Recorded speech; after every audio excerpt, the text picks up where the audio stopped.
La naturaleza de lo que resulta en la resurrección de Cristo, por Austin Sparks. Capítulo 4. La necesidad por equilibrio en espíritu, alma y cuerpo. Hemos estado ocupados con la naturaleza interna de lo que resulta en la resurrección del Señor Jesús, y hemos estado examinando la naturaleza del hombre como es por razón de la caída. ¿Qué es lo que la cruz del Señor Jesús hace con él? ¿Y qué es lo que sale en la resurrección del Señor Jesús como el material de la iglesia, la cual él dijo: yo edificaré? La constitución del hombre es en gran parte el tema de consideración, y mientras que hemos dicho muy poco sobre su cuerpo, puede que todavía haya algo que decir sobre eso. Hemos estado principalmente ocupados con los otros dos aspectos de su ser, alma y espíritu. Solo para tomar eso ahora, con miras a decir unas pocas cosas más, recordemos que la Escritura nos enseña bastante claramente que el alma, o psique, es la suma total de los poderes del hombre natural, la vida como nace en el mundo, y todo lo que eso contiene o puede alcanzar. Ese es el hombre, claro, desde la caída. Pero el espíritu, el pneuma, no solo es eso que yace por detrás del alma, justo como el alma, o psique, yace por debajo del organismo corporal. El espíritu es esa parte del hombre que es incapaz de expandirse de sí misma, o alcanzar su fin apropiado en consecuencia de la caída. La Escritura nos cuenta que hay un espíritu en el hombre, hay un pneuma, pero que en consecuencia de la caída está, cuanto a todos los propósitos divinos, como si no existiera. Lo que la Escritura llama muerte ha ocurrido, y esa es la parte del hombre por la cual estaba unido al Señor. El Señor, siendo un espíritu, se ha desprendido de esa relación, de modo que el hombre no es más un hombre espiritual, sino un hombre almático. Además, la palabra de Dios deja perfectamente claro que el hombre no conoce que él está en ese estado. Si el hombre pudiese conocer sus propios poderes espirituales, o incluso conocer que lamentablemente ha perdido su uso por la caída, no estaría tan caído como lo está. La raíz de su problema es que no sabe que lo tiene, y la obra del médico espiritual no es meramente el remover algo, sino el hacer que el paciente sepa que tiene una función de la cual está totalmente inconsciente, y que esa función no está funcionando. Él tiene que revelar la función, el gozo saludable del cual nunca ha sido conocido, y por eso es apenas sospechado. Es ese órgano y función del pneuma que es básico para todo en relación con Dios. Ahora, entonces, trazamos la historia de un hijo de Dios, y otra vez nos referimos a aquello que es nacido de nuevo. Nos hemos esforzado y hemos estado hasta cierto punto buscando destacar que no es el alma que es nacida de nuevo, al igual que el cuerpo, pero es el espíritu. Lo que es nacido del espíritu es espíritu, y es dicho que no es nacido de sangres, no nacido de sangres, y el alma está en la sangre, así dice la palabra. Y Dios es referido como el Padre de nuestros espíritus. Es por un acto divino, un acto del Espíritu de Dios en el poder de resurrección, que el Espíritu que murió, siempre usando esa palabra en el sentido de la Escritura, que no quiere decir que el Espíritu sea inexistente, y que no quiere decir que no sea activo, pues el hombre caído tiene un espíritu humano que puede ser activo, pero la muerte en el sentido de la Escritura es desprenderse de corresponder con su fuente esencial de vida. Es nacido de nuevo, o de lo alto. Es ahí donde la historia de un hijo de Dios empieza. Ahora, es justo aquí que algunos de nuestros mayores equívocos son hechos en la obra cristiana, probablemente particularmente también en la obra misionera, pero no exclusivamente eso de ninguna manera. Hay un principio hecho por la suposición de una conciencia de Dios universal, incluso entre los paganos, que puede en una medida ser cierto, pero es a partir de ese punto, sea completamente verdad o no, sea verdad solo en una medida, sea en algunos casos nada cierto porque han habido aquellos rastreados que, en la medida en que es posible reconocer, no hay ninguna conciencia de Dios, pero sea verdad o no, o solo verdad en una medida, es a partir de ese punto que el error es hecho.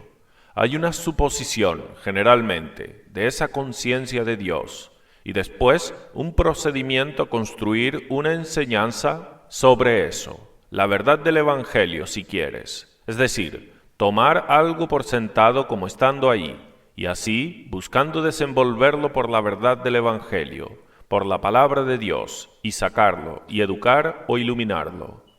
Es solo o principalmente un asunto de grado, un asunto de tipo en diferencia entre filosofía humana y enseñanza cristiana con su pensamiento, pero el conjunto de la filosofía de este mundo y todos los filósofos griegos construyeron su filosofía sobre el supuesto de la conciencia universal de Dios. Nunca me olvidaré explorando los campos de la historia de las filosofías griegas de John Kyle. Intenté leerme esos filósofos griegos, y todo el terreno era construido sobre esta declaración. Creo que puedo citarlo casi al pie de la letra, aunque hayan pasado 26 años desde que lo leí. En cada criatura humana hay una conciencia de estar en una relación responsable con algún objeto supremo de reverencia que esa criatura llama Dios. Entonces Caird continúa a mostrar que la expresión de eso es multiforme, desde el árbol o la imagen de piedra a los cuerpos celestes. Pero hay una conciencia que produce eso en cada criatura humana, y toda la filosofía ha sido construida sobre eso. Bien, ahora tú puedes tomar tu doctrina cristiana y hacer exactamente lo mismo, construirla sobre alguna cosa asumida.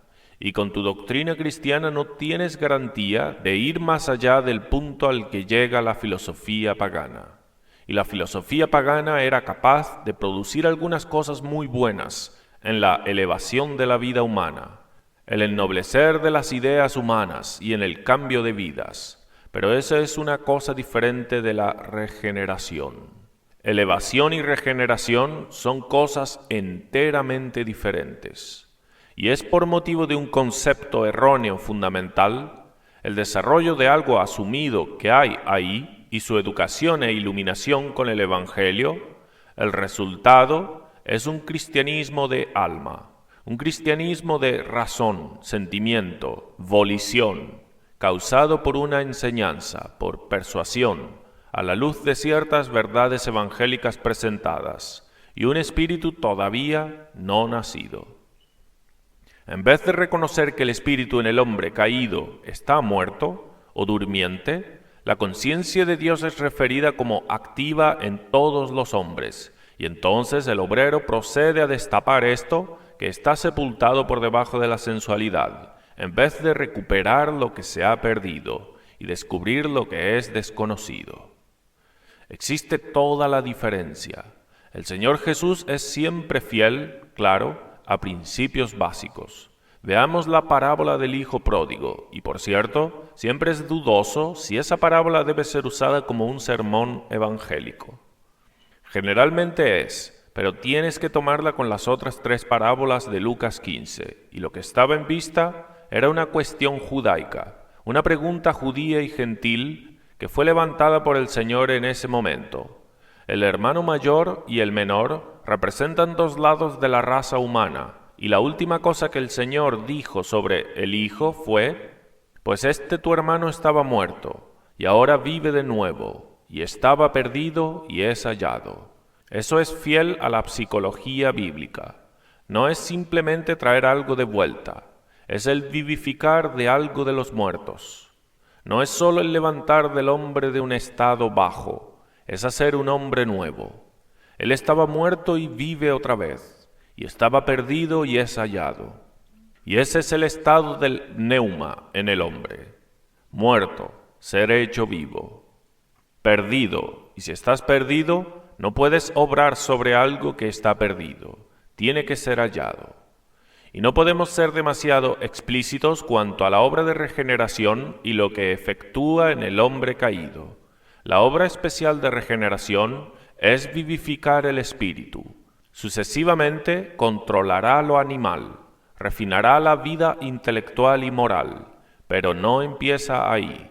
Y esta suposición fatal, que todos los hombres tienen algo sobre lo cual pueden obrar, es lo que ha llevado a tanta confusión y tanta decepción.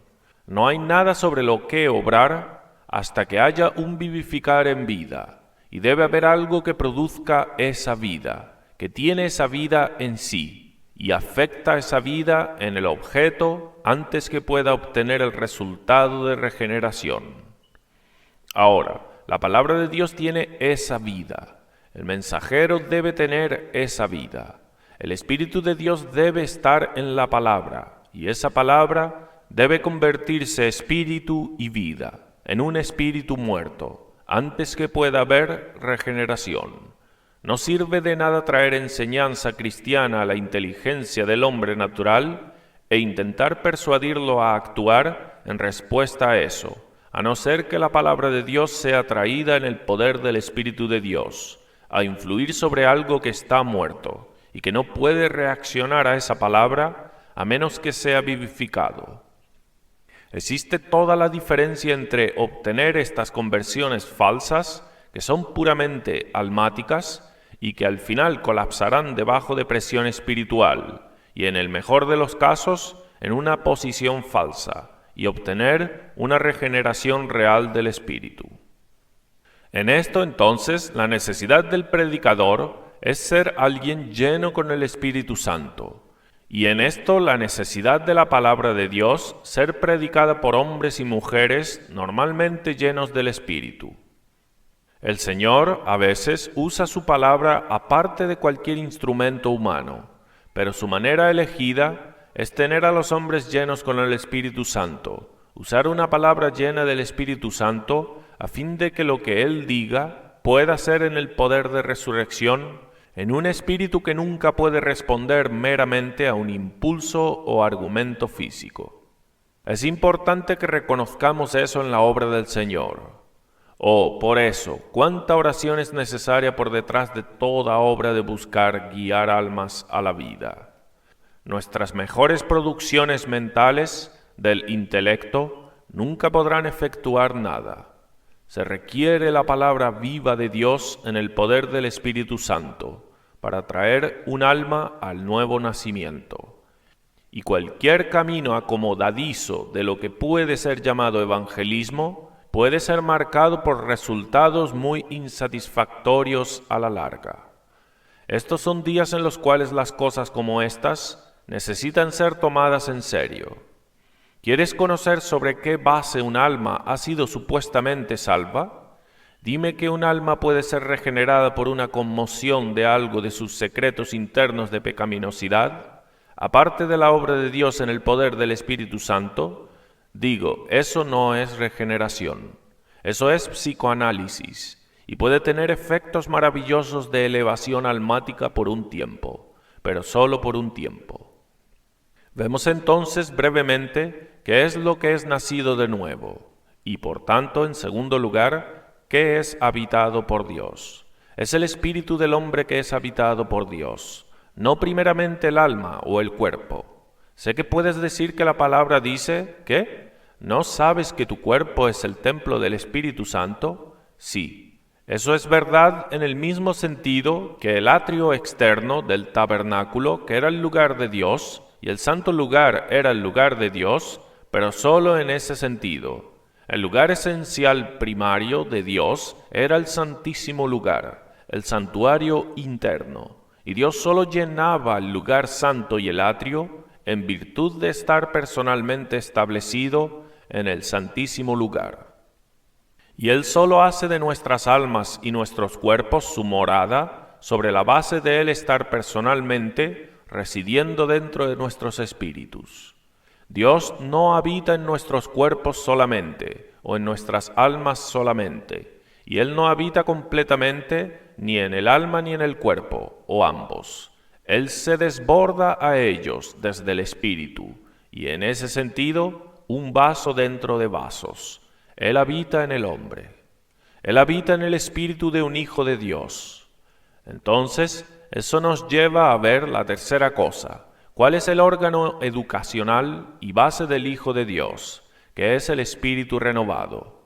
Seremos enseñados por el Espíritu del Señor en nuestros espíritus, todo lo que el Señor tiene que enseñarnos. Ayer ilustramos desde la experiencia personal cómo el habernos verdaderamente comprometido al Señor, de vez en cuando para el ministerio, en el curso de ministerio, hemos inadvertidamente, sin darnos cuenta, deslizado a decir algo que no estaba de acuerdo con la mente del Señor, y lo hemos sabido instantáneamente, pues parecía como si el mismo fondo de todo el mensaje saliese, y a partir de ese momento no supiésemos qué hacer, y cuando todo acababa, hemos notado distintamente el punto en el cual la misma vida de Dios se fue de nuestro mensaje. ¿Y qué fue? Y mientras lo mirábamos, es como si el Espíritu Santo dijese, ese tipo de cosa debe ser mantenido fuera. No estoy con ese tipo de cosa, y si vas a continuar conmigo, será mientras dejes ese tipo de cosa fuera. Sobre esa verdad hemos conseguido mucha educación, y lentamente, poco a poco, ha habido un zarandeo de las cosas del ministerio con las que el Espíritu Santo no podía estar de acuerdo. Él lo ha hecho progresivamente porque nuestra educación estaba en juego. Lo ilustro por mi propia experiencia. Ya he mencionado que tuvimos que decidir de una vez por todas que la guerra era tabú. El Señor permitía a uno continuar usando citaciones literarias, Browning y todo el resto, en masa. Pero lentamente el Señor ponía su dedo sobre estas cosas, como eran usadas para intentar lograr fines espirituales, e hizo sabernos que Él preferiría que no. Esa educación era conforme a esto, que cuando lo hacías había algo que se pinchaba, y llegabas a dejar todo eso y llegabas a usar por completo la palabra de Dios, y a hallar que la palabra de Dios era amplia, y no es ni un poco necesario salir de la palabra de Dios para nada. El Espíritu Santo usará la palabra de Dios. Ahora, esto es un asunto de educación. No pienses que estoy diciendo que todos aquellos que hacen estas cosas deben ser excluidos. Ellos tienen que ser educados igualmente, y no estamos diciendo que estemos mucho más adelantados de cualquiera.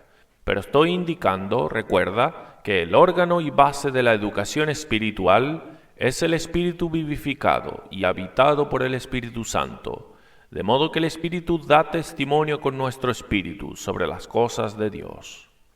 Pero es una prueba, al igual que una declaración del hecho, que si puedes hacer tu discurso el 90% de cosas del hombre, basadas sobre un 10% o un 10% del 10%, de un trasfondo de la palabra de Dios, tu obra está en el alma y no en el espíritu. Bien, no esperes resultados espirituales de eso. Como compañía de los siervos del Señor, necesitamos reconocer estas cosas, aunque sin duda en tu propia historia de ninguna manera sean nuevas. La cosa es reconocer que la base y órgano de la educación del Espíritu Santo del Hijo de Dios es el Espíritu renovado, y mientras andemos en el Espíritu por nuestro espíritu, creceremos y llegaremos a una comprensión mayor de la mente del Señor sobre cosas. Porque la mente de la carne es muerte, pero la mente del Espíritu es vida y paz. Él es de nuevo el Padre de nuestros espíritus, y esa palabra es usada, como sabes, en conexión con el entrenamiento del Hijo. Y el Padre que entrena al Hijo espiritual, entrena a ese Hijo por el Espíritu del Hijo, porque Él es el Padre del Espíritu. Entonces, en siguiente lugar, ¿cuál es el instrumento de cooperación con Dios? Es de nuevo el Espíritu. Nosotros cooperamos con Dios en nuestro espíritu renovado, básicamente. Pablo dice, a quien sirvo en mi espíritu. A Timoteo encierra su carta con, el Señor esté con tu espíritu. Entonces, nuestra cooperación es con Él en nuestro espíritu. Claro, siempre recordando por el Espíritu Santo. La oración es destinada a hacer cooperación con Dios, pero hay 3 tipos de oración, y los tres tipos de oración corresponden con los tres departamentos de nuestro ser. Hay una oración de labios, esa corresponde con el cuerpo. Hay lo que podemos llamar oración nocional. Tienes una noción de algo. Eso es más que una oración de labios, que corresponde con el alma. El alma tiene una idea, como decimos, una noción de cosas. Es algo más que meramente las palabras de los labios. Dios es. Tienes una noción de que Dios es, y tienes una noción de ciertas cosas sobre Dios.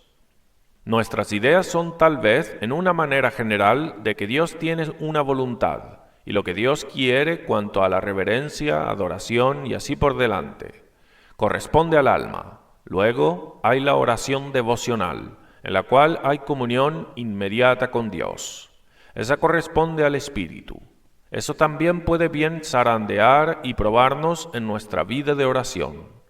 No supongo que nadie de nosotros necesite ser probado sobre el primer punto. Espero que ninguna de nuestras oraciones sean simplemente palabras. Dios prohíba que nos estemos lanzando a decir la siguiente cosa que nos venga sin tener nada más allá de media frase. No quiero criticar, pero a menudo hemos sentido que palabras han comenzado y no hay una remota idea de lo que las personas son después. Y ellos están simplemente dejando que siga una palabra tras otra y apenas hay una relación entre sus palabras. Ahora, no estoy hablando sobre esas oraciones quebradas, donde palabras no pueden expresar, pero quiero decir simplemente el hablar. A veces parece que es por el bien de hablar, sin ninguna relación con su propia vida interna o cosas espirituales. Probablemente necesitemos pruebas sobre la segunda cosa, sobre las nociones objetivas, externas, abstractas sobre el Señor, y la oración es mental ahí. Hay un tipo de idea, pero muy remota de nosotros. Lo que se necesita es oración en el Espíritu, donde todo se vuelve inmediato, en comunión con Dios, y eso siempre cuenta. A veces es un asunto de combatir por eso. En nuestro orar, oramos. Pero nunca deberíamos estar satisfechos con meramente proferir palabras u orar en nociones. Siempre deberíamos buscar, antes de cesar de orar, que hayamos tocado al Señor en nuestro espíritu y sepamos que ha habido un contacto vital con Él. La predicación, claro, tiene que estar sobre esa base. Hay una predicación de ideas, una predicación incluso de doctrinas, que pueden estar completamente correctas y según la Escritura, y sin embargo, puede ser una comprensión mental de verdad bíblica. Pero la verdadera cooperación con Dios en la predicación tiene que ser por el espíritu del instrumento, no solo mediante el cerebro, mediante la mente, mediante la razón o mediante las emociones, sino mediante el espíritu. Y mientras sea así, habrá un verdadero vínculo con Dios en un propósito. Y todo el servicio debe ser en la misma condición. Solo lo mencionamos si seguimos, claro. Entonces, tenemos que decir una palabra en quinto lugar sobre la salida de este mundo y el estado intermediario, porque al principio de nuestra meditación el otro día dijimos que este asunto de la diferencia entre alma y espíritu toca primariamente 4 de las mayores cosas que tenemos que ver. Primeramente, toca la naturaleza del pecado original. Nunca podrás entender la naturaleza del pecado original hasta que sepas la diferencia entre alma y espíritu. En tercer lugar, no podrás entender la naturaleza del estado intermediario hasta que tengas la llave, que es la diferencia entre alma y espíritu. En cuarto lugar, no podremos entender la naturaleza de la resurrección hasta que seamos capaces de hacer esta discriminación. Debemos decir un poco aquí tocando la cuestión del estado intermediario. Cuando Esteban fue martirizado y estaba yéndose para estar con el Señor, clamó: «Señor Jesús, recibe mi espíritu». Tenemos una larga doctrina sobre la inmortalidad del alma. Ahora, no voy a entrar en todo ese campo, pero dudo si estamos ciertos en usar esa palabra. Si haces del alma algo aparte del espíritu, estarás en terreno dudoso cuando hables sobre la inmortalidad del alma. Mostramos por la palabra que lo que Dios creó era un espíritu-alma. El hombre se volvió en alma viviente, es decir, un espíritu-alma. Y es en virtud de esa unión que el alma es mantenida. Ponte entre esas dos y el alma cesa de tener una existencia aparte del espíritu, si los divides, si los separas. El cuerpo, bien, volverá a los gases. El alma, bien, ¿qué es? ¿Es una entidad? Sabes muy bien que cada pedazo de razón, sentimiento, voluntad, depende de la circulación de la sangre a través de las venas para el cerebro. Y en la hora de la muerte, cuando el carbono empiece a caer sobre el cerebro, todo tu pensar, sentir, todo lo demás se va. Y si eso es algo por sí mismo, bien, simplemente se va. Pero Dios ha unido estos dos juntamente. Aquí se refiere a espíritu-alma. Y no somos extinguidos en la muerte, sino que somos mantenidos después. El alma es mantenida por el espíritu y es reservada, porque tiene que haber un retorno. Tiene que haber una resurrección del justo y del injusto. Y no será simplemente que Dios dirá y será hecho, como en la creación, una cosa automática y mecánica de fuera. No, la resurrección es diferente de la creación. La creación es una cosa, resurrección es otra. Tiene que haber algo que pueda responder a la palabra de Dios, que es energizante y constituyente, y ese espíritu está ahí para eso. Puede estar muerto. Viene la hora y ahora es, cuando los muertos oirán la voz del Hijo de Dios, y los que la oyeren vivirán. Vendrá hora cuando todos los que están en los sepulcros oirán su voz. ¿Cuál es el órgano de oír la voz del Hijo de Dios por parte de los muertos? El Espíritu, siempre. Así como en el Hijo regenerado de Dios, el Espíritu es el órgano de oír ahora vivificado, así en el Espíritu no regenerado está ahí y será hecho oír la voz del Hijo de Dios para ese propósito. Y es ahí donde la conciencia está. ¿Qué pasa cuando dejemos este mundo? ¿Subimos al cielo? La palabra de Dios no te da nada que garantice que eso es así. En la muerte, el espíritu que está unido con el alma desciende al Hades, al Seúl del Antiguo Testamento. Al ladrón en la cruz, el Señor Jesús dijo: «Hoy estarás conmigo en el paraíso». ¿Qué es el paraíso? No es el cielo, es una reserva del Hades, el jardín de descanso donde los santos están esperando. Eso no es el cielo, pero hay otros paraísos. Hay 4 paraísos en la Escritura. 2 de ellos están extintos. El primero era aquel en el cual Satanás, el querubín que cubría, tenía su lugar, probablemente su dominio, en el medio del paraíso de Dios. Luego estaba el paraíso del Edén, en el cual Adán estaba antes de la caída. Ambos están extintos. El paraíso al cual el Señor Jesús se refería cuando le habló al ladrón es otro. Y está el paraíso de Apocalipsis 21, que está en el cielo. ¿El ladrón fue a ese paraíso con el Señor? El Señor Jesús le dijo a María: «No me toques, pues todavía no he ascendido a mi Padre». Y en su argumento cuanto a la señal de Jonás, él dijo: «Pues así como Jonás estuvo 3 días y 3 noches en el vientre del gran pez, así el Hijo del Hombre estará 3 días y 3 noches en el corazón de la tierra». ¿Dónde estaba entre su muerte y su resurrección? ¿En el cielo? Ahora, ¿dónde estaba el paraíso? En el corazón de la tierra. Hoy estarás conmigo en el paraíso. El Señor no ascendió entre su muerte y resurrección, y Él explica exactamente dónde Él estaba, en el corazón de la tierra. David, se nos dice, no ascendió al cielo. En Lucas 16, tienes al hombre rico y a Lázaro, ambos en el Hades, pero en sus divisiones respectivas, con el gran abismo en medio. Hay reservas en el Hades, y una es la reserva de los bienaventurados y la otra de los condenados.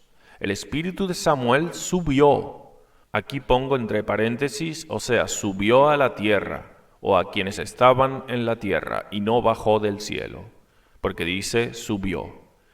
Han habido solo dos que han dejado el Hades, el Señor Jesús mismo y los que fueron resucitados de los muertos después de su resurrección, y fueron y aparecieron a muchos en Jerusalén. Ningún espíritu sin cuerpo todavía ha entrado en el cielo, porque estar desvestido del cuerpo es el estigma de la muerte. ¿Recuerdas la segunda carta a los Corintios? Sabes que los creyentes tienen que ser resucitados y presentados, y estudias 1 Tesalonicenses 4:16 en esa misma conexión. La confusión, claro, ha ocurrido en gran parte por el mal entendido de la palabra del Señor, y no sirve discutir sobre un punto tal como 2 Corintios 12:4. Y conozco a tal hombre que fue arrebatado al paraíso, porque la traducción está muy incorrecta. En el griego dice, él fue tomado. Hay mucha diferencia entre ser arrebatado y tomado. Aquí tengo que poner entre paréntesis lo siguiente, que las palabras en inglés marcan la diferencia más claramente. El autor quiere decir que en el griego no está el ser arrebatado hacia arriba, sino arrebatado de la tierra, no hacia arriba, sino de la tierra. O en inglés, en vez de caught up, la traducción debería ser caught away. Si es que vas a basear una teoría sobre eso. Ausentes del cuerpo y estar presente con el Señor, teniendo un deseo de partir y estar con Cristo, lo cual es mucho mejor.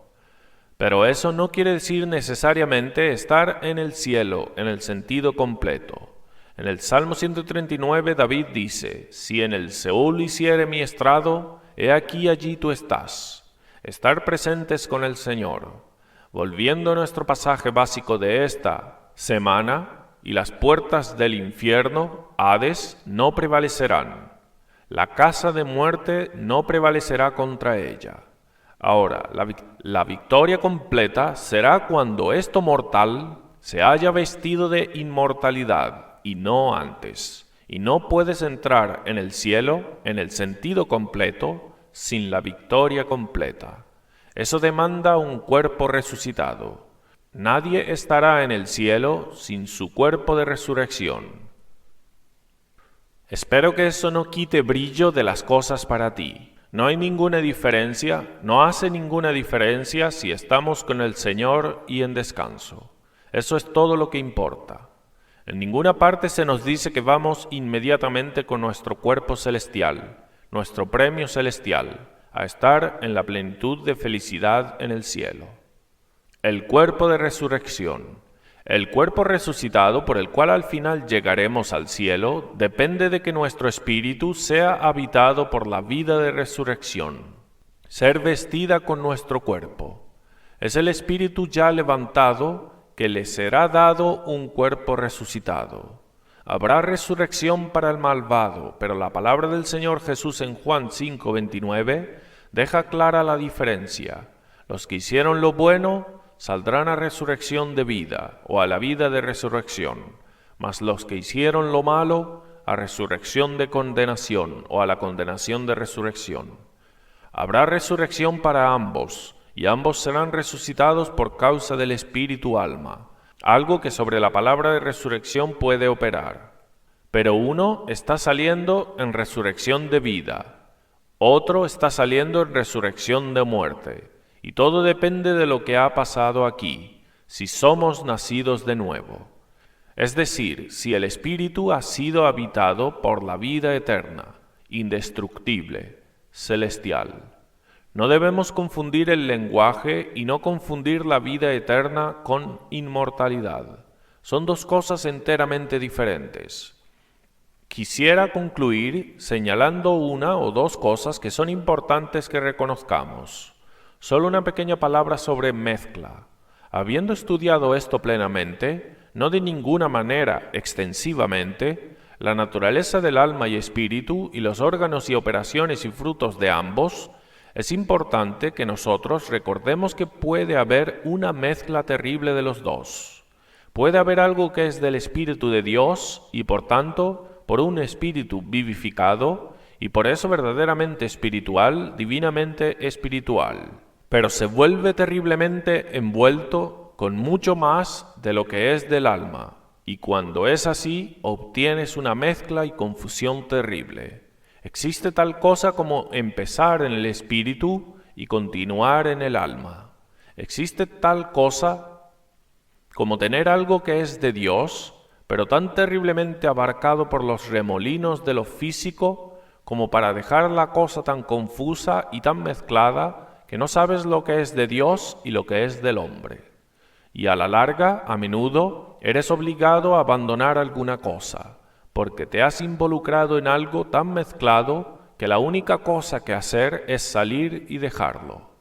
Esta es la manera que Satanás busca para echar a perder algo de Dios, algo puro de Dios. Y entonces, una avalancha física tremenda es suelta porque los hombres, en su naturaleza almática, toman el fruto de alguna cosa espiritual y hacen del fruto todo, en vez de la causa ser todo, haciendo de la experiencia todo, en vez de aquello que produjo la experiencia ser todo. Y entonces empiezan a hacer de las experiencias toda la cosa, a inflarla y conseguir multitudes para venir y tener la experiencia. Entonces la cosa entera se vuelve almática en ese sentido. Esas multitudes de gente entran en la cosa física sin tener la parte más profunda espiritual causa del fruto. Aquello es una cosa falsa que ha crecido en un árbol y ha entrado por el ser propio almático del hombre. Y queremos ser muy cuidadosos sobre esto, reconocer que esto es así, que es posible que el alma anule el espíritu en cualquiera de nosotros. Puede ser que lo que Dios ha comenzado a hacer en el espíritu está tan desarrollado en el alma y tan tomado en el alma que lo que es de Dios se encoge en prácticamente insignificancia. Y está todo esto de la emoción, éxtasis, elementos físicos, y Dios no está en eso. Es algo que tiene que ser mantenido por métodos anormales. Uno de los problemas, al igual que los peligros de la actualidad, es el de la mezcla. Ahora, entonces, solo una palabra sobre la necesidad por equilibrio en espíritu, alma y cuerpo. El equilibrio debe ser mantenido, el equilibrio de los tres. Seremos tentados en cada uno a hacer de cada uno más predominante que el otro. Existe la tentación del lado público de las cosas, por ejemplo. Esto puede tener que ver con el alma y cuerpo. A veces es el cuerpo, aunque es demasiado difícil entrar entre el alma y el cuerpo. Imposible, yo creo. Sin embargo, ciertas constituciones físicas de un orden muy nervioso, gente inquieta, siempre quieren estar haciendo algo. Y ese tipo de cosa entra en la obra del Señor. Actividad física constante, ninguna tranquilidad, trasfondo de estabilidad y esperar por el Señor. Y por eso el cuerpo se vuelve el factor y característica principal en mucha de la obra para el Señor. Hacer cosas, siempre ocupado, y esa fue la dificultad del Señor con Marta, en primer lugar. Solo era que las actividades, agitaciones físicas, todas bien motivadas, llenas de buena intención, pero a costa de otra cosa. Tenemos que ser cautelosos del lado externo, público de las cosas, que pone al ejercicio corporal en cosa espiritual en una prominencia demasiado grande. Creo muy frecuentemente que el Señor tiene que poner fin ahí y hacer que los ejercicios y actividad en su obra sea imposible por un poco de tiempo, a fin de obtener el equilibrio de nuevo. Está el lado verbal. Puede ser puramente habla corporal, como hemos dicho, pero el lado verbal también puede estar del lado del alma, donde nuestras palabras son mucho más que nuestra meditación, mucho más que nuestra vida de oración, mucho más que nuestra historia secreta con Dios.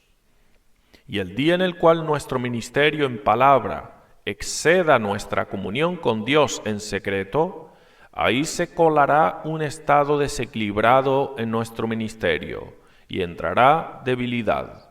Estaremos desequilibrados. Tenemos que ser cautelosos. Cómo nuestras palabras nos llevan, cómo somos llevados por torrentes y volúmenes de palabras. Perderemos nuestro equilibrio. El cuerpo y el alma pueden así huir con nosotros y correr delante del espíritu. Si todo es cuerpo, entonces todo será terrenal, aunque sea para el Señor, y no durará. Si todo es alma, todo será superficial.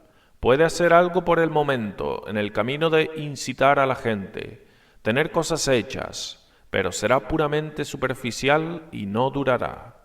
Existe un peligro igual sobre ser todo espíritu. Los hombres o mujeres que son todo espíritu son más bien fríos, duros, que juzgan, críticos, sin mucho corazón. Existe una necesidad de mantener el equilibrio. El espíritu al mando, el alma funcionando bajo el espíritu, gobernado por el Espíritu Santo, con todo el amor y ternura y simpatía y amabilidad y la fidelidad que caracteriza al alma. Y sin embargo, incluso nuestras simpatías no deben huir con el testimonio más profundo del Espíritu de Dios, no permitiendo que el amor natural deje al juicio espiritual desequilibrado. Algunas personas hacen eso. Sus propios sentimientos naturales que llaman amor y amabilidad los deja muy indiscretos e insensatos. Es muy necesario tener nuestras afecciones y simpatías gobernadas por el Espíritu, para que no huyan y se acaben en aire. Habrá algo siempre que permanece. Entonces es necesario que tengamos equilibrio. No dejes que nadie piense que todo lo que hemos dicho sobre el lugar supremo del Espíritu ponga al alma fuera y nos haga despreciar el cuerpo. Dios lo prohíba. Tiene que haber un lugar para cada uno, y la función del Espíritu en el Hijo renovado de Dios es unir las otras dos en sí y controlarlas, alma y cuerpo. Ese es el Hijo renovado de Dios, y todo debe funcionar, pero primariamente por la habitación interna del Espíritu Santo, y eso obrando inteligiblemente por nuestro espíritu renovado. Porque tengas un sentimiento o emoción fuerte, eso no sostiene que lo expreses. Eso sería impulso, pero nuestro impulso y sentimientos tienen que ser juzgados por un espíritu iluminado. Nuestro cuerpo y hábitos corporales tienen que ser gobernados por un espíritu iluminado, pero todos santificados y usados por el Espíritu del Señor. Ahora, pide al Señor que te deje claro todo lo que no ha sido claro.